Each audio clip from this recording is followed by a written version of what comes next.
Now this is the account of the first city of men and of kingship on earth. Now, very interesting how those things go hand in hand.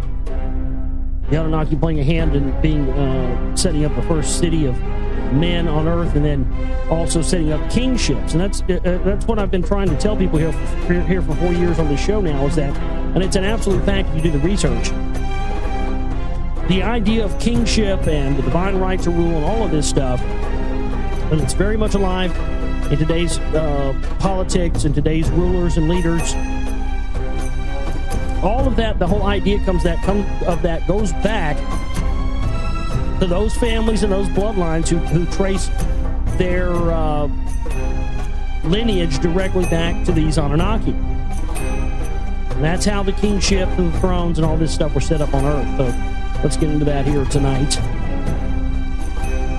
And how Marduk schemed to build a tower, wherefore Inanna had stolen the MEs. In the first region, in the lands of the Eden, and in the cities with precincts, by their Anunnaki lords, the earthlings were taught handiworks and crafts. Before long, the fields were irrigated, and on canals and rivers, boats soon sailed. The sheepfolds and granaries were overflowing. Prosperity filled the land. Ki Engi, land of the lofty watchers, the first region was called. Then, to let the black-headed people a city of their own possess, it was decided.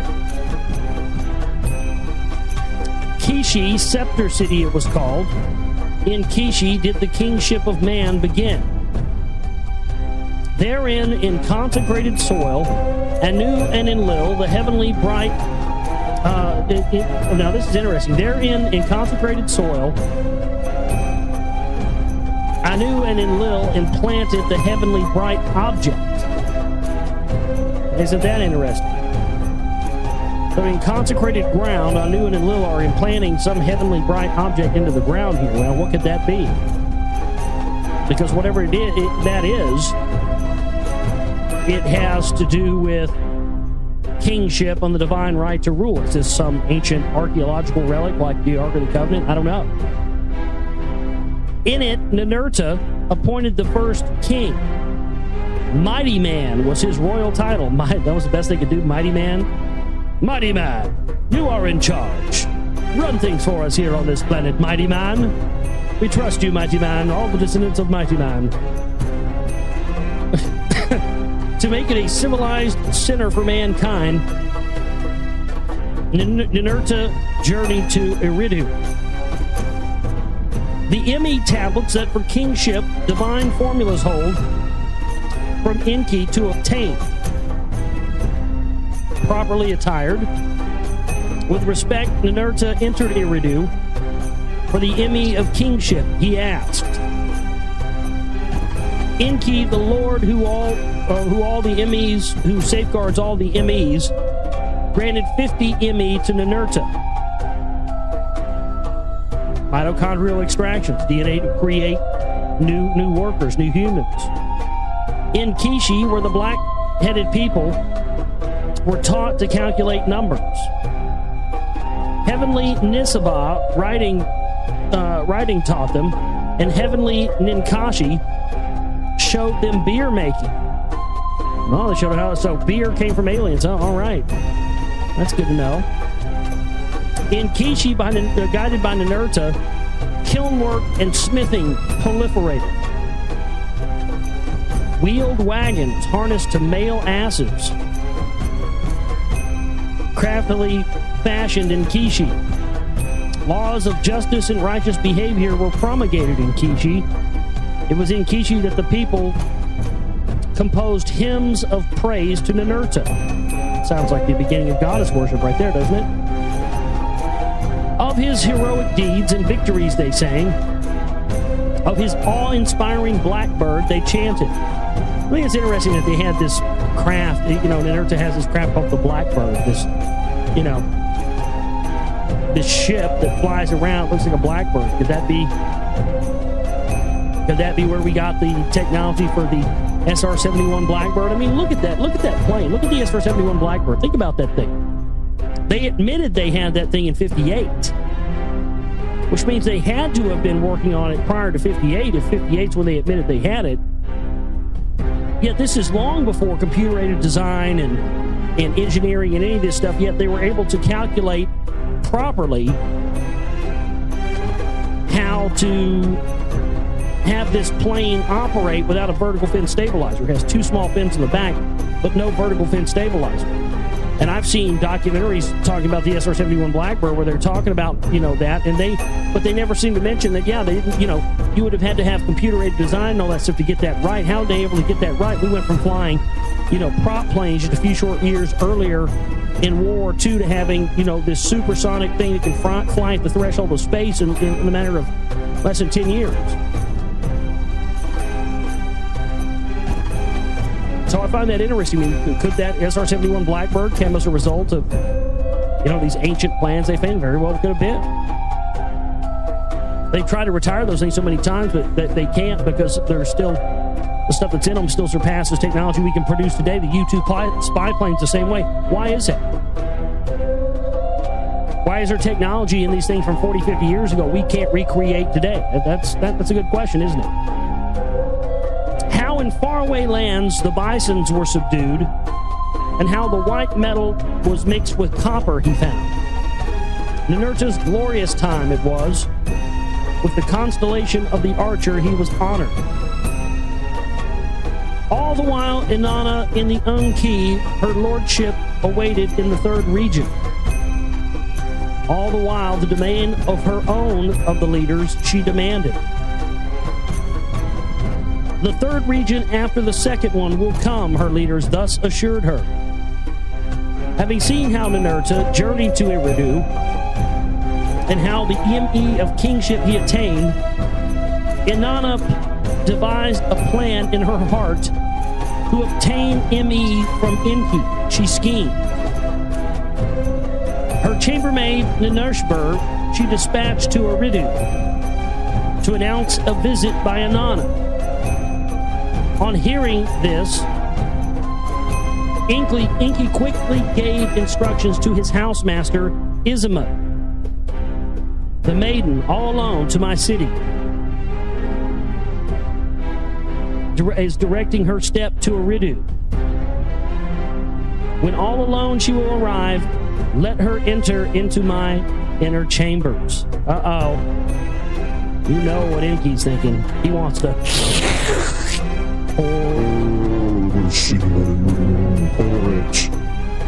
it into her open vagina. Pour the seed into her womb, Enki. It is your destiny to pour the seed into the womb. Pour for her cold water to freshen her heart. Give her barley cakes with butter. Prepare sweet wine and fill the beer vessels to the rim. Yeah.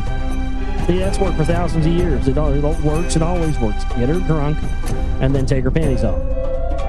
Enki knows what's up, man. I mean, he knows the rules. He knows what he knows what he's got to do. He's a pimp. When Inanna was alone in the abode of Enki entered, Izimud followed Enki's commands. Then when Enki greeted Inanna, he was overwhelmed by Inanna's beauty. With jewelry, Inanna was bedecked. By her thin dress, her body was revealed. When she bent down, her vulva was thoroughly admired by Enki. I can't believe I just read that. When she bent down, her vulva was thoroughly admired by Enki. Oh yeah, I like that vulva, baby. I can see it sticking out of your dress. Christ. So we got Anunnaki going commando now, huh? Now I like these guys. They're fucking Klingons all the way. They're fucking Klingons. These motherfuckers are hardcore. They're getting drunk, wearing no pants eyes. She's rolling in commando, dude. I mean, vulvas. Dude, when you got vulva sticking out of your dress, I mean, come on now. I mean, you're pretty much asking for it there. I mean, seriously, you're gonna come over to a dude's house. You're gonna have alcohol. You're gonna have a dress where you can see your vulva, and you're gonna expect that this dude is not gonna want to get his dick wet. I mean, come on. Give me a fucking break. You got to be expecting that. Come on, ladies. You wouldn't roll over to a guy's house with a dress on with your vulva sticking out of it unless you were planning on getting some, would you? All right. Well, I'll keep that in mind. Next time I see a lady walk my way, if I see her vulva sticking out of her dress, it's on. That's all I'm saying. I can't believe it just read that. And she put down her vulva was thoroughly admired by Enki. It was like he's standing there, stroking his goatee or stroking his beard, admiring it. Oh, I see your vulva sticking out of your dress there, huh? Oh, I'm just admiring it. Don't mind me. I just want to stare at it. Ladies, you got a guy that's full of shit if he ever tells you that. Just saying. If a guy ever says, "No, honey, I just want to look at it. It's pretty. I don't want to do anything to it." Bullshit. He's lying. That, or he's plays for another team. I don't know. From the wine cups, they drank sweet wine, and they had a beer drinking competition. What? Dude, Inanna is the shit. Rolling over to a homeboy's crib, fucking all with her shit hanging out and getting drunk. She's like, "Come on, bitch, I'll drink you under the table. Let's have a beer." They're shotgunning beers, and she's, she brought the fucking beer bong from the Eden, and they're just getting there. That's goddamn. I mean, that's a way to a man's heart right there. I mean, seriously. The chick that would always walk into the party or walk into the bar and be like, "I'll drink any man here under the table." I'd be like, "You're going home with me. And no, you're not going to drink me under the table." That's greatness. "Show me the Emmys," Inanna playfully said to Enki. "Let me hold Emmy in my hand." 7 times in the course of the competition, Enki gave Inanna Emmys to hold. The divine formulas for lordship and kingship, for priesthood and scribeship, for love dressing and for warring, Emmys Enki gave to Inanna to hold. For music and singing, woodworking and metals and precious stones, 94 Emmys that for civilized kingdoms are needed, Enki gave to Inanna. Holding her prizes tightly, Inanna slipped away from Enki while he was slumbering. To her boat of heaven she rushed out.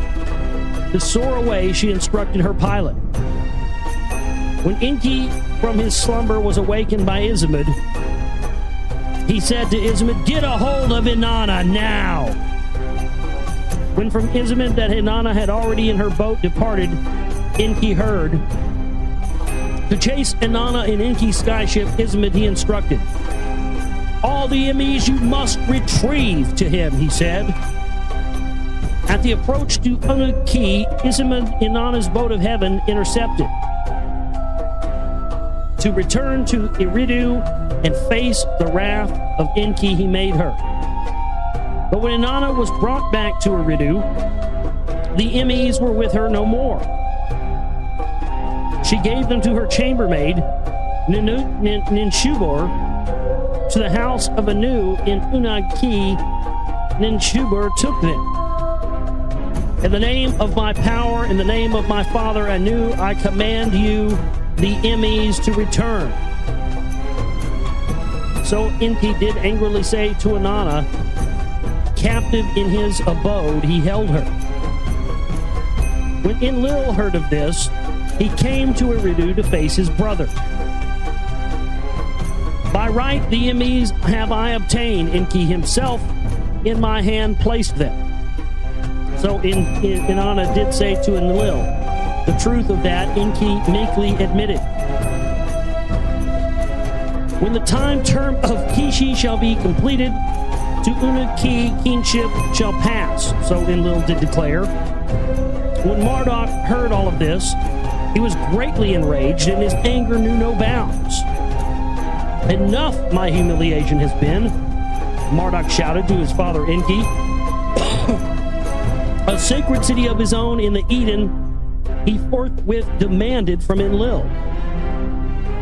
When Enlil paid no heed to Marduk's appeal, Marduk grasped his fate in his own hands. To a place that for Anu's arrival before Enki was selected was considered. Nabu, the Agigi, and their offspring from the dispersal lands were summoned. For Marduk, therein a sacred city, a place for skyships, was established. When his followers assembled at the place, stones to build with they did not find. Marduk taught them how to make bricks and burn them by fire to serve as stone. Therewith a tower whose head the heavens can reach they were building. To thwart the plan, Enlil hurried to the place to placate Marduk with soothing words. To stop Marduk and Nabu in their endeavor, Enlil did not succeed. In Nibiru-Ki, Enlil, his sons, and grandchildren were assembled. What to do, they all considered. Now listen to this. This is very interesting, and this ties in with some of the work research I've done into stargates and how that ties into ancient archaeological pieces found in ancient Iraq and Mesopotamia, exactly where this is taking place at, by the way. And this is very interesting because it says Marduk is building an unpermitted gateway to heaven and entrusting it to earthlings. So it sounds to me like Marduk is setting up a stargate that he's allowing earthlings to have knowledge of. Now, that's true to me. That 100% explains why the first place we went in 2003 during the invasion of Iraq was the Iraq National Museum to get all these antiquities that pertain to the Sumerian, Akkadian, and Babylonian empires. So that's where we see the problem here. Okay, so Marduk was getting ready to open this Stargate, and they were having trouble because he was entrusting earthlings with the knowledge of this, and rightly so. So Enlil did say to his sons and his grandchildren, "If we allow this to happen, no other matter of mankind shall be unreached. This evil plan must be stopped," Ninurta said. All agreed with that. It was nighttime when from Nibiru-Ki the Enlilite Anunnaki came. From their skyships, they rained havoc and fire and brimstones on the rising tower. To the tower and the whole encampment, they brought a complete end to it. To scatter abroad the leader and his followers, Enlil thereupon decided. Henceforth their counsels to confuse their unity to shatter, Enlil decreed. Until now all the earthlings had one language and spoke in a single tongue. Henceforth their language I shall confound, that they will not understand each other's speech. Well, why is that important? Why is it important to have, maybe does that explain the origins of language and why we've had different people speaking different languages?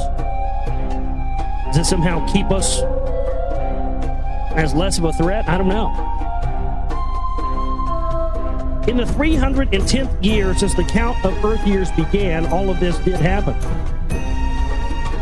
In each region and every land of the people had a different tongue that he made them speak. A different form of writing thereafter to each was given, that one will not comprehend the other. See, covering tracks.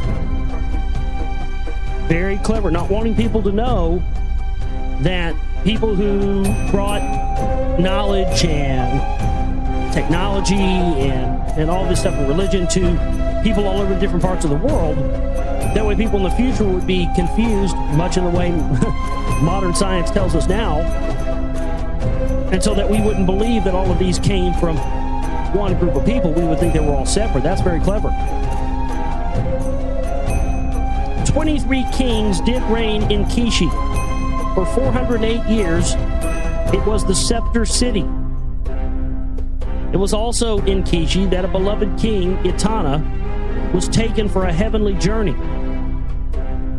Now that's an interesting thing, too, isn't it? That some of these kings that are humans are allowed to go to heaven, or allowed to go through the Stargate and go to Nibiru and come back. Isn't that interesting? At the allotted time, let the kingship to Unaki be transferred, so Enlil did decree. To its soil, the heavenly bright object from Kishi was transferred. When the decision was announced to the people, they sang a hymn of exaltation to Inanna, Lady of the Emmys, Queen brightly resplendent, righteous in radiance clothed of heaven and earth beloved, by the love of Anu consecrated, wearing great adorations. 7 times the Emmys she obtained, in her hand she is holding them. For the tiara of kingship they are appropriate, for high priesthood suitable.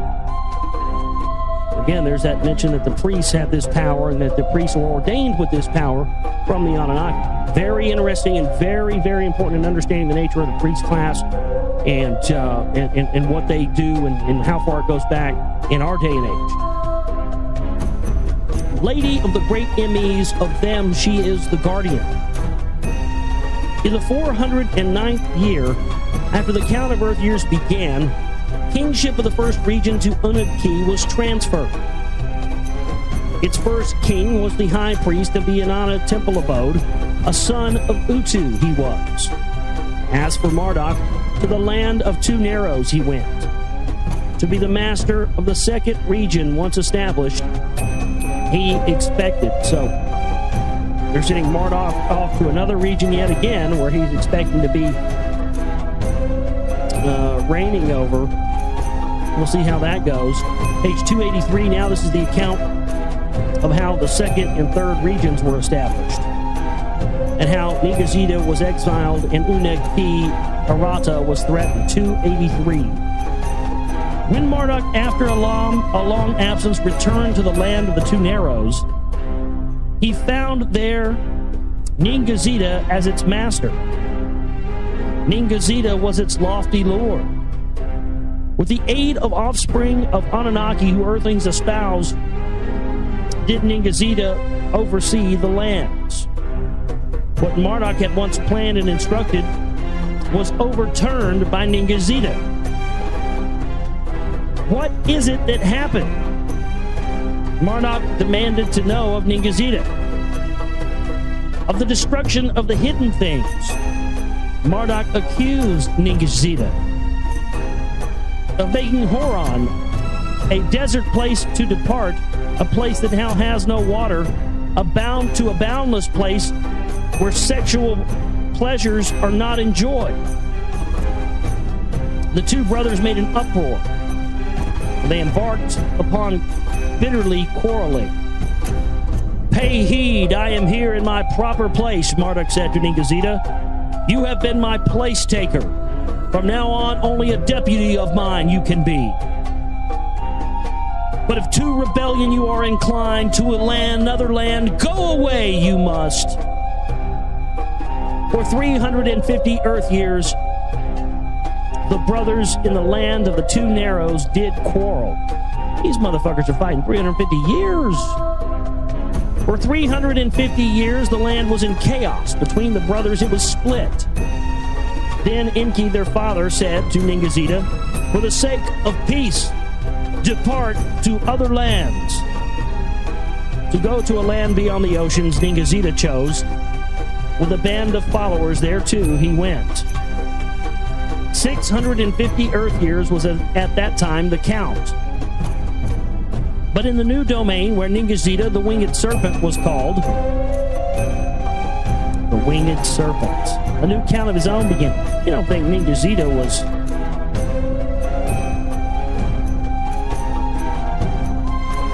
a feathered serpent did. Quetzalcoatl very well could have been. In the land of the two Narrows, the second region under Marduk's lordship was established. In the annals of the first region, Magan, land of the cascading river, it was called. But by the second region's people, when the languages were confounded, there's that thing about the language again. Him-Ta, the dark brown land, it was henceforth called. The Teru, guardian watchers, the Anunnaki were called there in the new language. The Teru, the guardian, the watchers. That's where they started becoming the watchers, huh? Now listen to this. Oh, they're talking about, I see. So they're not talking about Quetzalcoatl here. Well, no, I guess they could be because Ningazita went somewhere else. But Marduk, listen to this. Marduk as Ra was worshipped as the Bright One. Enki as Ptah, the developer, was venerated. So when they moved to this new land, this new region,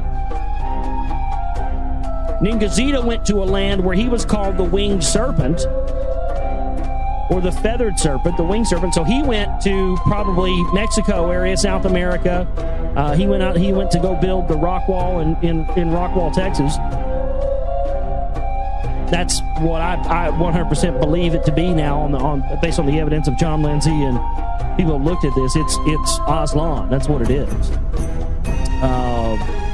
Because Quetzalcoatl was said to have been a master of two things: alchemy and of crystals. And those are two things that we found in the rock wall that are there. And a wheel, composite wheel made of multiple different kinds of metal smelted together. Only an alchemist could have done thousands of years before mankind had the ability to do that. I held it in my hand. And the fact that the wall is held together by a substance made of crystals that has been made into geopolymers. Three different kinds of crystals, not indigenous to this area, brought together to make a polymer that holds the walls together. And yet mainstream science says it's a natural formation, but yet it's the only natural formation they've ever found like that in the world. Okay. And so he went there, and Marduk went to Egypt with Enki and the rest, and this is where we see the rise of Egypt. I love this because this is where we're getting into being able to for the confusion to stop. People to stop thinking that there's some separation between,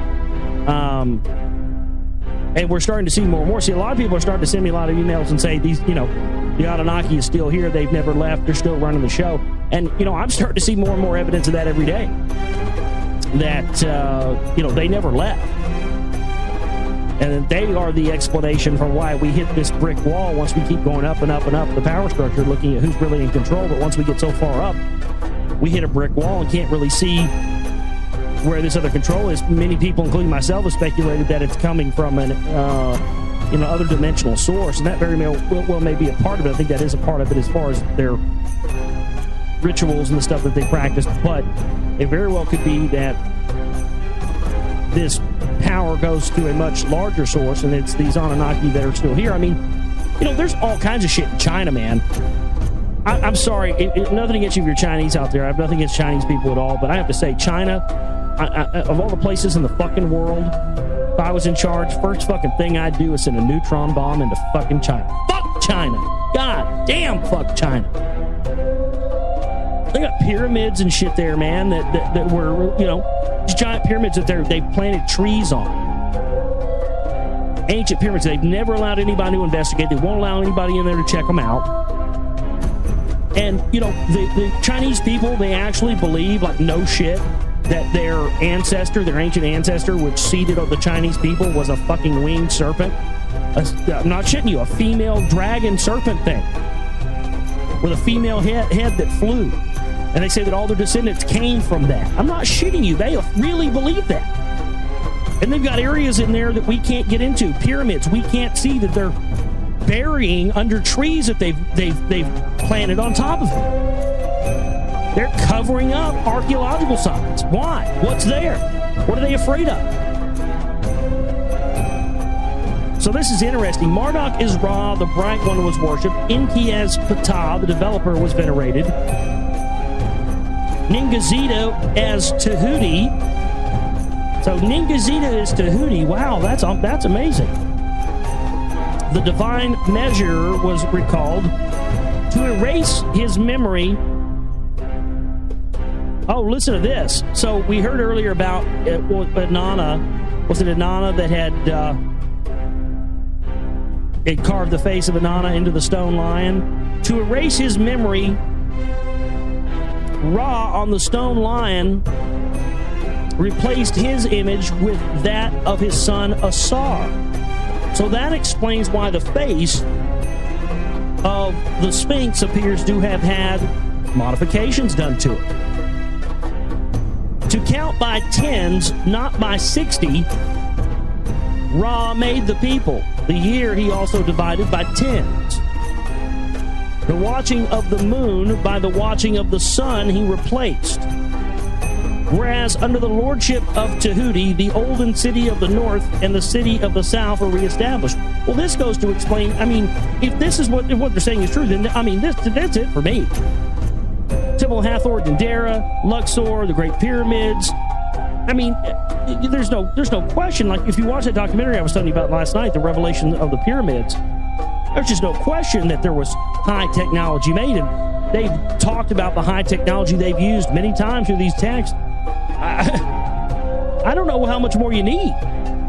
Oh, all those symbols and all that stuff, that was all just symbolic stuff. They're blah, blah. No. I never believed that. Never believed that in school. I spoke up about that and got in trouble and got called names. And I'm so fucking proud of my past self. My future self, present self is very proud of my past self for, actually speaking my mind about that when I was in school and saying, you know what? I don't think that that's symbolic. Oh, you're a weirdo. You're an idiot. I never believed those things in Egypt or ancient Sumerian, all that stuff was ever symbolic. I don't know why I instinctively always just knew that, but I did. They were talking about real things that looked like that. Marduk, Ra, of the two lands of the north and south, united into one crown. A king and offspring of Neteru, an earthling, he there appointed. Mina was his name. Mina, as in Mina, Arkansas, where they shipped all the coke? Okay. Where the two lands meet and the great river divides, a scepter city Ra established. Splendor to surpass Kishi in the first region he gave it. Mina Nephir, Mina's beauty it was called. To honor his elders, Ra built a holy city. To honor Nibiru's king, Anu, he named it. And also, here's another in your face. Also in your face of all those cocksuckers out there in Radioland, hosts and other researchers who tried to tell me for years that the Ankh from Egypt didn't have anything to do with the Anunnaki. The origins of your cross and all your religious symbology, from the Pope's fish hat to his staff with his Ankh on the end of it, what do you think that is? It all goes back to the Anunnaki.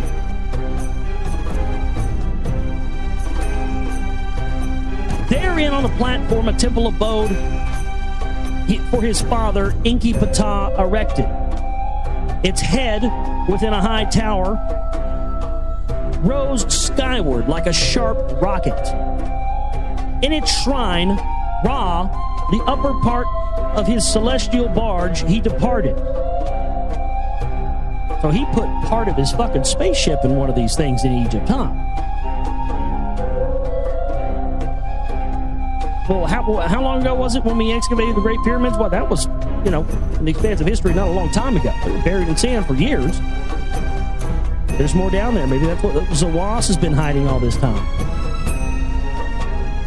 Ben, it was called. It was the one in which he had traveled from the planets for countless years. On the day of the new year, the king, as high priest, performed the ceremonies. On that day only, alone, the innermost star room he entered. Before the Ben offerings he put.